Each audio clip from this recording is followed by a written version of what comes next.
Kita ke informasi selanjutnya, saudara, sampah dapur berupa kulit buah atau sisa sayuran yang tidak dimasak dan biasanya terbuang, ternyata bisa dimanfaatkan untuk membuat cairan bermanfaat.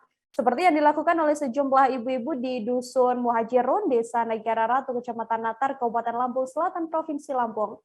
Sejak beberapa bulan belakangan, mereka, ibu-ibu ini aktif, saudara, untuk memanfaatkan sampah dapur untuk memiliki nilai lebih dan menjadi ekoenzim. Untuk mengetahui bagaimana informasi lebih lengkapnya terkait limbah sayuran yang bisa menjadi ekoenzim ini, telah tersambung bersama saya wartawan Tribun Lampung Sulis Setia yang akan memberikan informasi lengkapnya pada Anda. Halo, selamat siang Sulis. Siang rekan Nila. Baik, Sulis, bisa diinformasikan limbah sayuran yang kemudian bisa diolah menjadi ekoenzim ini biasanya datang dari sayuran apa saja, Sulis? Ya, rekan Nila, bisa kita informasikan bahwa biasanya ya untuk dapur itu banyak menghasilkan sampah rumah tangga, terutama untuk sisa-sisa sayuran yang tidak termasak dan juga kulit-kulit buah-buahan. Nah, dalam hal ini di Dusun Muhajirun, Negara Ratu, Kecamatan Natar, Lampung Selatan, masyarakat setempat khususnya ibu-ibu ini punya kreativitas untuk mengolah limbah tersebut menjadi cairan bermanfaat, yaitu ekoenzim ya, yang bisa dimanfaatkan untuk beragam hal pastinya. Demikian rekan Nila. Juga bisa diceritakan, Sulis, ekoenzim ini sebenarnya apa dan apa saja kegunaannya? Iya, rekan Nila, ekoenzim ini merupakan cairan hasil fermentasi ya dari sampah-sampah organik tadi yang diolah dengan campuran molase atau tetes tebu atau juga gula merah seperti itu dalam kurun waktu tertentu kurang lebih 3 bulan. Nah, cairan pembersihnya inilah yang dimanfaatkan untuk beragam kebutuhan yang sangat bermanfaat seperti campuran deterjen agar pakaian tidak apek, untuk pengepel lantai, bahkan dari hasil fermentasi itu kan ada sampah cair dan ada cairan yang dihasilkan dan juga sampah-sampah dari sayuran organiknya tadi. Untuk sayuran-sayuran yang organiknya tadi bisa digunakan untuk pengharum ruangan, pembersih WC, dan juga untuk pupuk tanaman juga. Nah, cairan-cairan yang dihasilkan inilah yang dimanfaatkan untuk ragam kebutuhan termasuk mengobati luka bakar dan juga untuk kebutuhan rumah tangga termasuk pengharum ruangan. Demikian rekan Nila. Kemudian bisa diceritakan, Sulis, untuk pembuatan atau proses pengolahan dari ekoenzim yang datang dari limbah sayuran ini seperti apa informasinya?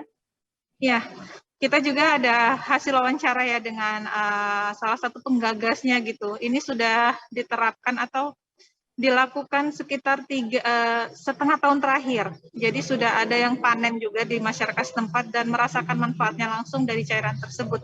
Nah, ini prosesnya sendiri tahap awal, misal kita memiliki ragam kulit buah-buahan seperti semangka, jeruk, dan lainnya itu dipotong-potong, termasuk sayuran, kangkung itu biasanya gagangnya ada yang terbuang, itu bisa dipotong-potong juga.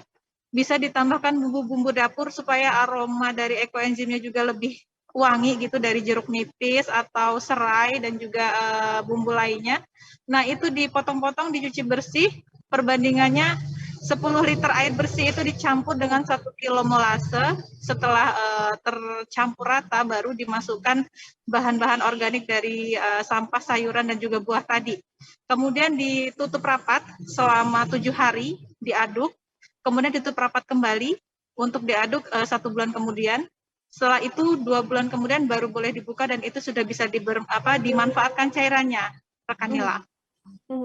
Berdasarkan informasi yang berhasil Anda himpun, Sulis, apakah memang aktivitas ini sudah rutin dilakukan oleh ibu-ibu di sana atau ini baru tercetus dan kemudian baru digagas dan dilaksanakan?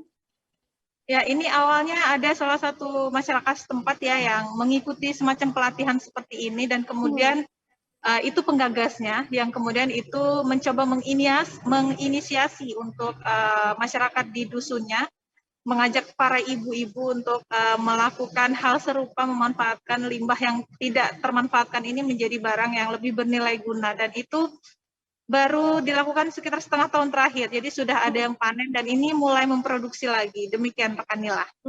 Baik ya, untuk mengetahui bagaimana informasi lebih lengkapnya, saudara, wartawan kami tadi telah menghimpun wawancara dengan penggagas sampah dapur, yakni Harum. Berikut liputannya untuk Anda.